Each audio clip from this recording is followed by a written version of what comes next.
Hello everyone, Jim Kim here again. And before we get started, I would like to announce that our channel just passed 500 views. Woohoo! But we only have 26 subscribers. And so if you enjoyed our contents in this channel, please consider sharing these videos with others.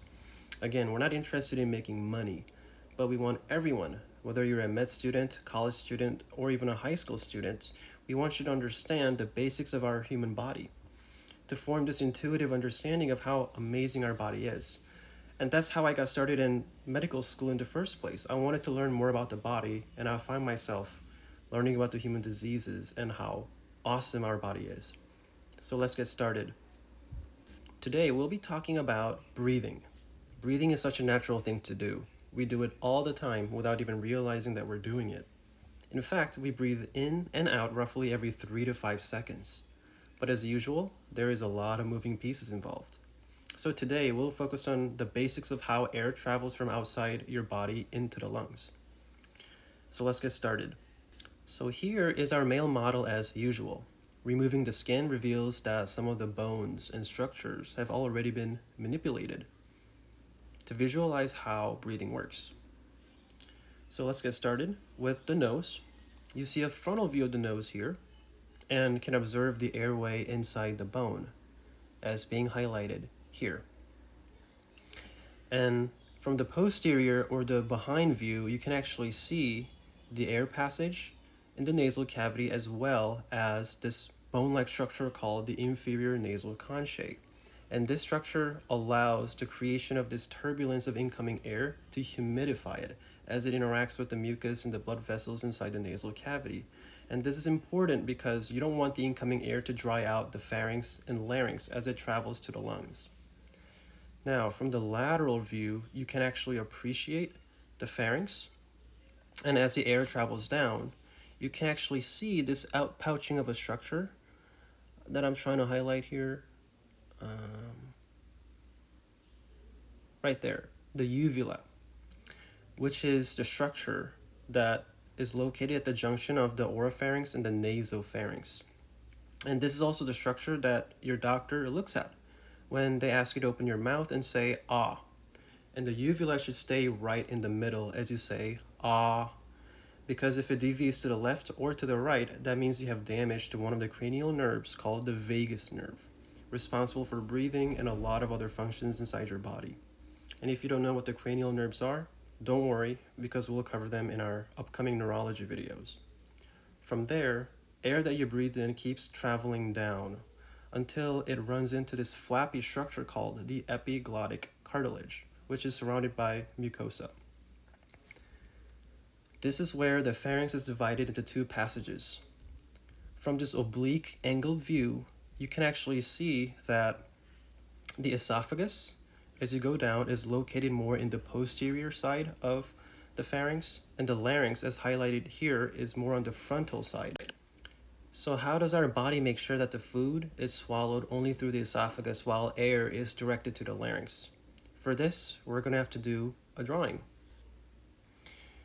Here, I am highlighting the larynx in this yellow line.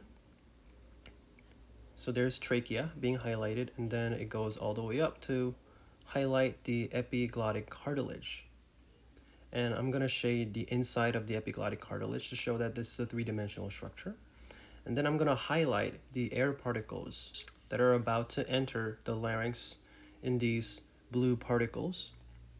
And when you're breathing in, the epiglottic cartilage remains open, and the air particles are then allowed to go inside the larynx, past the trachea, and into the lungs. And I'm going to highlight the air particles as O2. Now, I'm going to highlight the incoming food particles that need to be swallowed into the esophagus as these green particles here. And I'm going to highlight what happens to the esophagus in this red line. The epiglottic cartilage folds down, as highlighted by the arrows here, and it basically closes the airway into the trachea. And this prevents the food particles from going inside the larynx, and it basically slides down into the esophagus and ultimately into the stomach and the rest of the GI tract as being highlighted here. So now that we know how our body distinguishes breathing from swallowing, let's discuss how our voices are changed. Here you see this quadrangular membrane, this four-sided membrane that is attached to the epiglottic cartilage. And removing the thyroid cartilage here reveals that it tapers off into these two thin white lines. The top line is called the vestibular ligament or the false vocal cord. And in the bottom is the true vocal cord, which is involved with the production of sound. And in between these two ligaments is the laryngeal ventricle, which produces mucus to keep the true vocal cord from drying out. The true vocal cord is the part of your voice box that vibrates as you exhale to talk. So to better understand how different pitches of voice are generated, I'm going to do another drawing here. In the yellow line here, I'm showing the true vocal cord that is neither relaxed or tightened. And in red lines here, I'm demonstrating the vocal cords getting closer together, and then it's being stretched out towards the front so that the vocal cord is now very tight.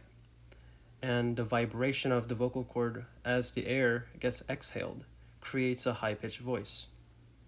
In the blue lines here now, I'm showing the true vocal cords are now getting pulled further apart, and the frontal portion of the vocal cord is now collapsed in so that it creates this loose, as demonstrated by these wiggly lines here, to ultimately generate a low-pitched voice. And here, I'm also highlighting in yellow circles arytenoid cartilages that are involved with muscles that pull the vocal cord ligaments further in or further apart to generate different pitches of voice. So that's basically it. To sum it all up, inhalation can begin with your mouth or nose.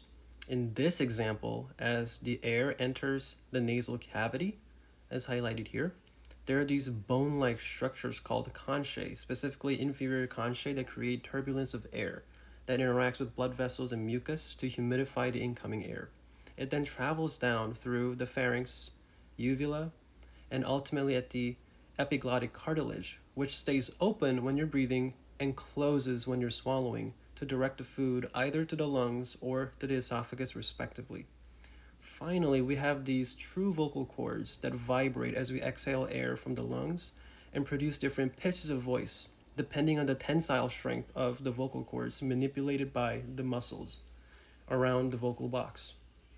I hope this video wasn't too confusing and helps you form some new aha moments about the anatomy of breathing and talking. Again, if you enjoyed this video, please like, subscribe, and share with others. And have a good night or have a good day. Bye-bye.